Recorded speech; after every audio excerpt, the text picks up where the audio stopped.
Hello everybody, welcome back. Of course, a couple of weeks ago I posted a video called Islam Hinders the Intellect, and there I argue that Muslims aren't inherently less intelligent than other people. However, they are blinded ideologically.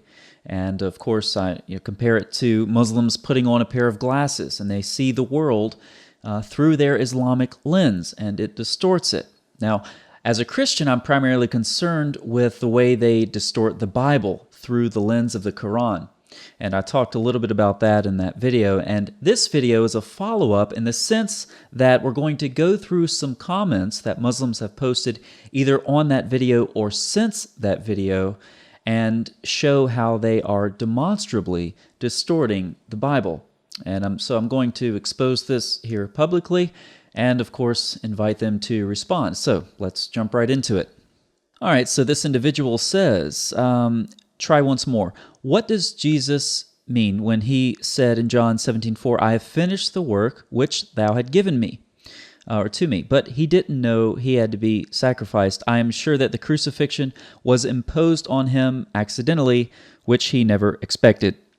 So this individual's point is, okay, first of all, he handpicks John 17:4, and then says, Jesus said he finished the work, but he hadn't been crucified yet, so his work wasn't finished, so Jesus didn't know what he was talking about. The crucifixion took him by surprise. Okay, so let's take a look at some of these claims. First of all, let's just scroll through John 17 here. This is 17:1. Let me drag the magnifier up here a little bit. After Jesus said this, he looked toward heaven and prayed. Now, would a Muslim believe that? No, because Muslims don't pray looking toward heaven. So, can't use 17:1. Father, the hour has come. Would Muslims agree with this? No, because calling God Father. Glorify your Son. Again, Father-Son language and glorification language. Not going to happen. For you granted him authority over all, even over all, that he might give eternal life. So Jesus has authority over all, and he gives eternal life. Would Muslims agree with this? No, they wouldn't. Now, this is eternal life, that they know you, the only true God, and Jesus Christ. Do Muslims believe that having eternal life is through Jesus Christ? No, they don't. Okay, so this is how Muslims read the Bible and how they present these sorts of objections. No, they can't use 17:1 or 2 or 3, but they can use 4, at least they think they can, to prove that Christianity is somehow incoherent, or Jesus was surprised by the crucifixion. So, first of all, let's look at this language here in 17:1. Jesus says, Father, the hour has come. Now, what is the hour? Well, let's let Matthew 26 elucidate that. This is Jesus. He says, Go into the city to a certain man and tell him, the teacher says, my appointed time is near. I'm going to celebrate the Passover with my disciples at your house. When evening came, Jesus was reclining at the table with the 12, and while they were eating, he said, Truly I tell you, one of you will betray me. So Jesus refers to an hour or a certain time, or in Matthew 26, an appointed time. And then Jesus predicts his betrayal. So further, Gospel of Mark, Jesus predicts his death, Mark 8:31, Mark 9:31, 10:33. You can read those passages if you like. 17:22, the Son of Man is going to be delivered into the hands of men. Of course, that's Matthew's Gospel. They will kill him, and on the third day he will be raised to life. So he predicts his death there. He predicts his death in Matthew 20. And in Luke as well, but we'll skip to John 3:14, just as Moses lifted up the snake in the wilderness, so the Son of Man must be lifted up. Okay, this is John's language for the crucifixion and also for the glorification. John casts the crucifixion somewhat, according to some interpreters, along with the ascension, Jesus' glorification. So a little background here. Isaiah 52:13, See, my servant will act wisely. He will be raised and lifted up and highly exalted. So you can see how you have the suffering servant passage in Isaiah 52, where being lifted up is very closely associated with exalted. So there's a model in the Old Testament that John may be drawing from, and the other New Testament writers, who use the same verb there, lifted up, in the context of Jesus' exaltation later on. Jesus, in the very same passage that this person cites, 17:1, namely, Jesus talks about the hour has come, okay? He predicts his death and sometimes specifically says by crucifixion, several times in Mark, Matthew, and Luke, and in John, with John's characteristic language of being lifted up. And then this person wants to pull off of John 17:4 and say, well, Jesus didn't know he was being crucified. I mean, how do you do this as a Muslim? If you're a Muslim who clings to this sort of interpretation, how do you do this? Do you just ignore the rest of the texts that you don't want to see? I mean, how does this happen? Do you just not know that Jesus predicted his death several times throughout the Gospels, as I clearly showed? These types of questions shouldn't even be answered. Plus, if you dig just a little bit, a very little bit, you can go from John 17:4 to John 17:1 and see that Jesus is actually talking about the hour, okay? Now, further, I want to make another point, and that is that Jesus often speaks with assurance of future events as if they've already happened. So let's just use an example right here from the Gospel of John, the same chapter, chapter 17. While I was with them, I protected them and kept them safe. So Jesus here, after this prayer, he hooks up with his disciples and goes somewhere else. So Jesus is clearly still with them, but he speaks about it in past tense, while I was with them. Okay, so you might hear a word proleptically. Okay, sometimes some commentators will use this. Jesus speaks proleptically, and it means that he speaks about future events with the assurance of events that have already happened in the past. Okay, so that's John 17:4. But again, that's not something I would expect a Muslim to pick up on, that last thing that I mentioned. However, I would expect a Muslim to know that Jesus predicted his own death, even by crucifixion. So again, you just have to be almost dishonest to treat John 17:4 like this. All right, let's go to the next one. Scroll down to it here. Okay, and this is a lengthy comment. It's a lengthy comment. Whenever you get lengthy comments, whenever I get lengthy comments, I copy-paste them into Google, and you can see where they came from. Or in this case, you can just read it. Let's look at this phrase. There is not a single clear script in the complete Bible that is not mysterious or explicit statement where Jesus Christ, peace be upon him, he says, I am God, worship me. That sounds a lot like Zakir Naik.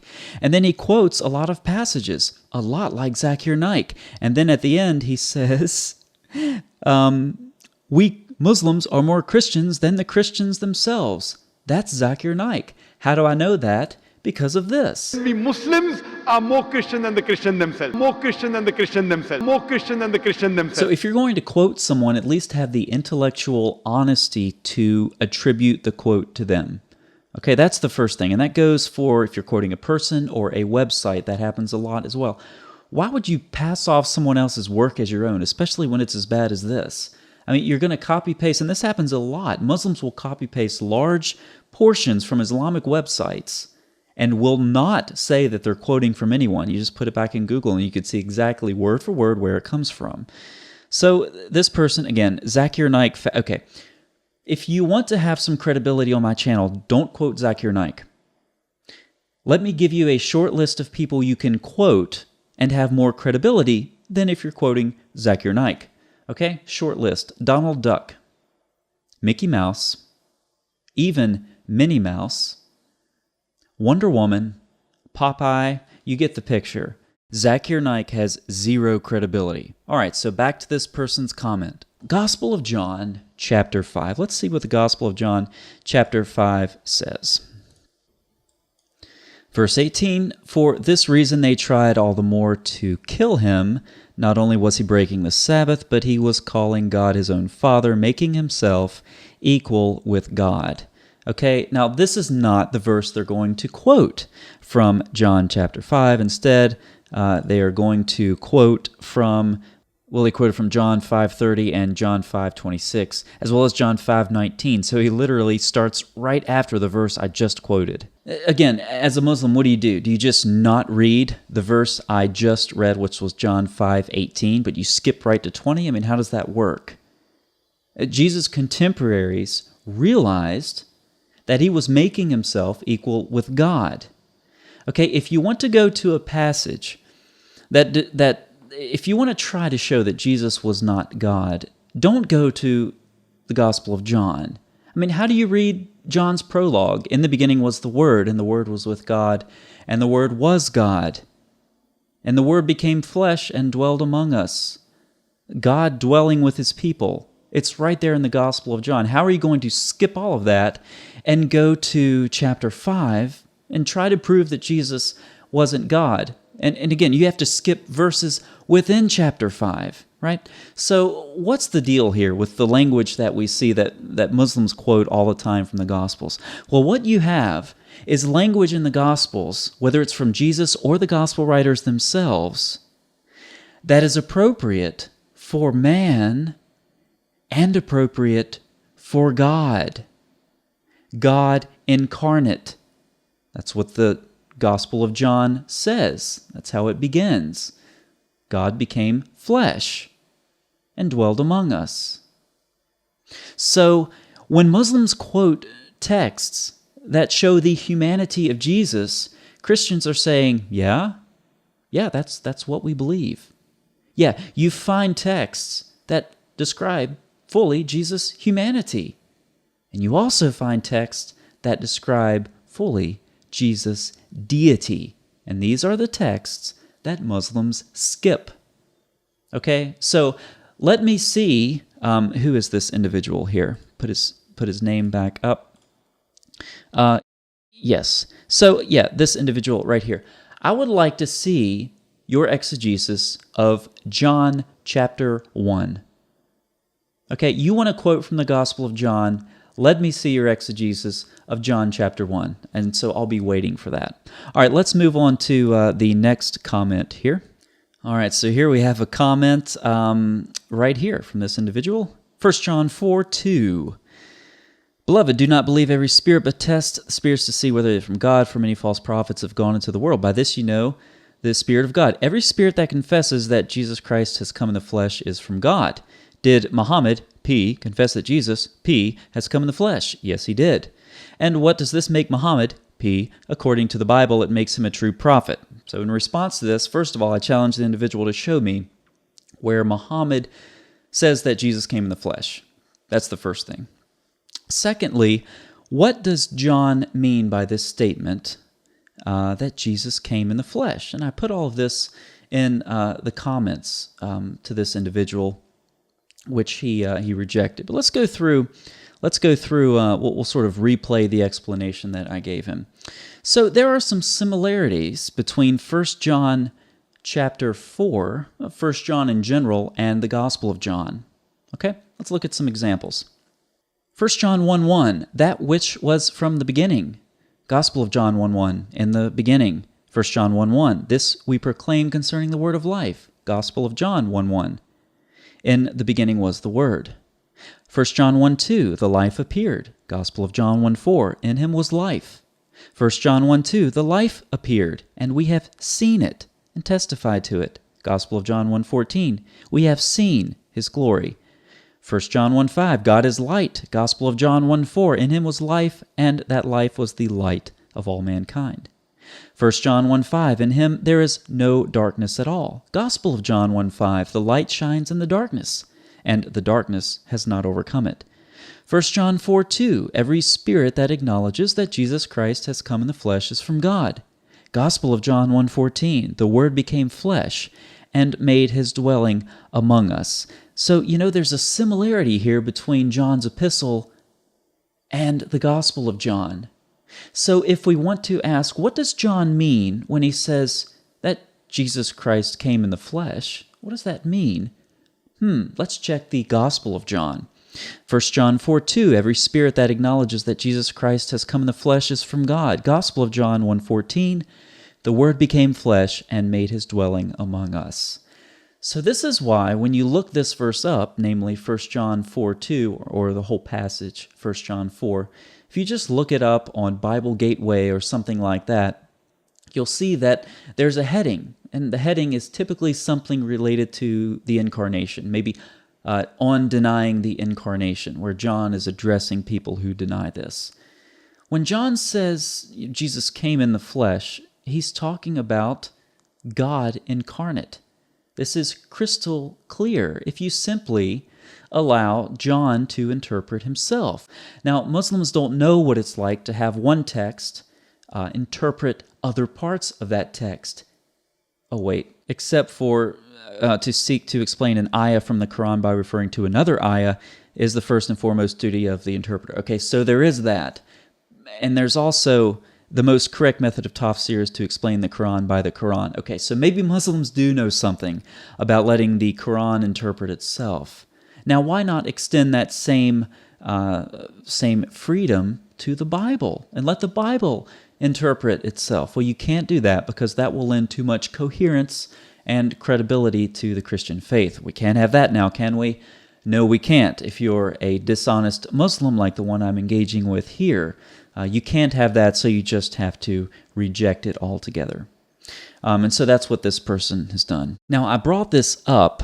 Secular scholars and historians confirm Jesus was a man. Does this mean they're from God? He responded, if they claim to be prophets, then according to 1 John 4:2, yes. So you have modern-day John here walking down the street, and he runs into an atheist. And John says to the atheist, do you believe that Jesus was human?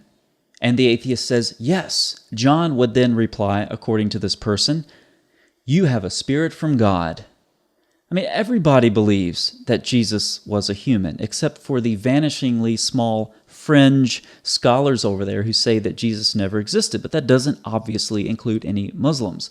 Muslims believe that Jesus actually existed, and everybody believes that Jesus was human. So according to this individual's exegesis of 1 John 4, everybody has a spirit from God.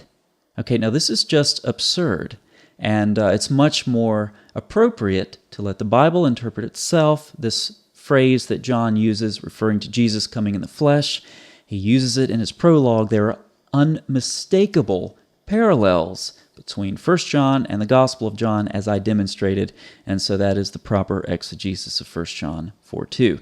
Now, to this, I clarified that this individual was approaching troll status, which I said that sincerely, and this whole comment was turning into a comment thread was turning into a waste of time. 85 replies here. You can see it went back and forth. But this individual said, fascinating. The guy actually thinks he will have a noticeable effect on Islam because he has posted some YouTube videos talk about illusions of grandeur.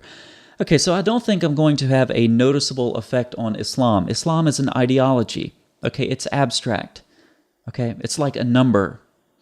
To have a noticeable effect on Islam is as incoherent as saying a noticeable effect on the number 7. All right, I don't think I'm going to have a noticeable effect on Islam. Rather, I think I'm going to have a noticeable effect on people who hold to the ideology of Islam, namely Muslims. Okay, so that's the correct way to say that first. Secondly, I know I have had an impact on Muslims based on personal conversations. Now, you can't tell what's going on behind a keyboard, obviously, so it's more difficult on YouTube. But I have had an effect, and I know that to be true. Now, this individual, again, sort of taunting here, which is what I was referring to with the troll status. So I have illusions of grandeur. Well, you know what?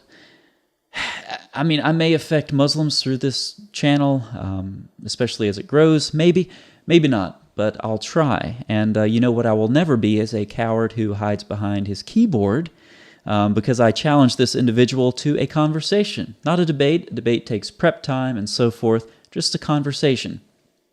You call in, I'll record it, and I'll post it on my channel, and we can talk about this issue here in real time.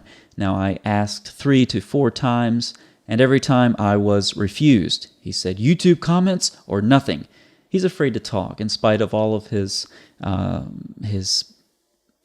least mask of confidence. He's afraid to engage with me in real time. So, I don't have illusions of grandeur here, certainly, but I definitely see some traces of cowardice on his part. Okay, so next comment. All right, this individual right here says, if the prophet speaks in the Lord's name but his prediction does not happen or come true, you will know that the Lord did not give that message. The prophet has spoken without my authority and need not be feared. Yet Jesus said, truly I tell you, some who are standing here will not taste death before they see the Son of Man in his kingdom. So they're referring here to Matthew 16:28. I'll just put it up on the screen, which reads as he quoted it. And so this is Jesus here saying that there's an event that will happen, and some who are listening to him will not taste death until that event happens. Now, this person, as many do, makes numerous assumptions about this. Let me just pull up where I highlighted them.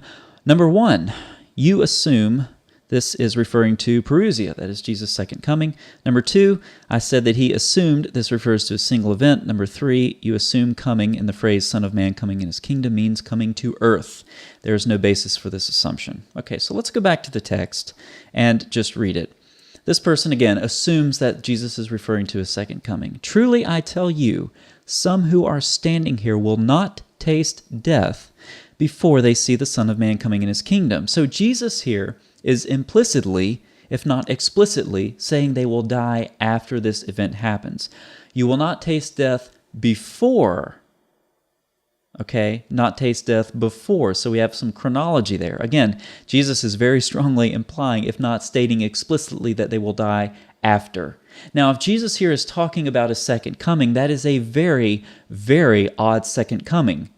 So Jesus, he comes a second time, and then you die. That's not exactly what they had in mind for their view of eschatology.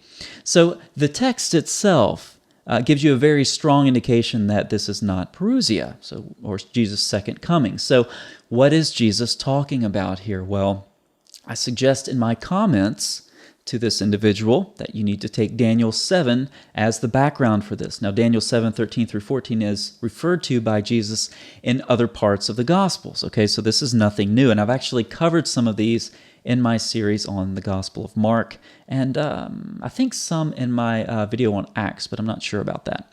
But regardless, it's been covered in the Gospel of Mark. So let's jump in here to Daniel 7, 13. And there before me was one like a son of man coming with the clouds of heaven. He approached the Ancient of Days and was led into his presence. Okay, so which direction is the coming? Let's read it again. Coming with the clouds of heaven, he approached the Ancient of Days and was led into his presence. So it's not a coming to earth, rather it's a coming to heaven. Again, it's from the perspective of the person having this vision, namely Daniel. Okay, so the coming then is to the Ancient of Days, to the Father, to heaven, to glory. Okay, now there's another element. He was given authority, glory, and sovereign power. Again, Daniel 7, 13 through 14. Now, let's couple this with what Jesus says in Matthew 28. All authority in heaven and on earth has been given to me. That's Matthew 28. And then you have Matthew 16 again. Truly I tell you, some who are standing here will not taste death before they see the Son of Man coming in his kingdom. So if you just assume that Jesus in Matthew chapter 16 is referring to his second coming, and then it turns out that the second coming didn't happen, what that means is it's a problem with your assumption, because you're reading your assumption into the text. However, if you take Daniel 7 as the background, coupled with what Jesus said in Matthew 28, Jesus is talking about his ascension, which some of Jesus' contemporaries saw not long after the Great Commission, which occurred in Matthew 28. So what does Jesus mean when he says, some of you who are standing here will not taste death before they see the Son of Man coming in his kingdom? Again, read it with Daniel 7, 13 through 14 as the background. Jesus coming to his kingdom with authority and power. Daniel 7, Matthew 28, the ascension of Jesus. Okay? So, and it's a very simple explanation. All it requires you to do is take some other text into account. Daniel 7, Matthew 28. And again, if you're familiar with my channel, this should be nothing new. I've covered some of this material in the past. Now, this individual in response said, you are the one who just lied with this vapid interpretation. Okay, so imagine a Muslim and a Christian at a debate, a formal debate. And the Muslim gets up and says, Jesus said such and such in Matthew 16, but that didn't happen. So according to biblical criteria, he's a false prophet. Then he sits down. The Christian gets up and says, actually, no, if you take Daniel 7 as the background for Matthew 16, and you take into account what Jesus said in Matthew 28, Jesus' ascension, his coming on the clouds to the Ancient of Days with authority, that's actually his ascension. Okay, it's not the second coming. And then the Christian sits down. The Muslim gets up and says, that's a vapid interpretation. I win. Well, did you really? No, you didn't.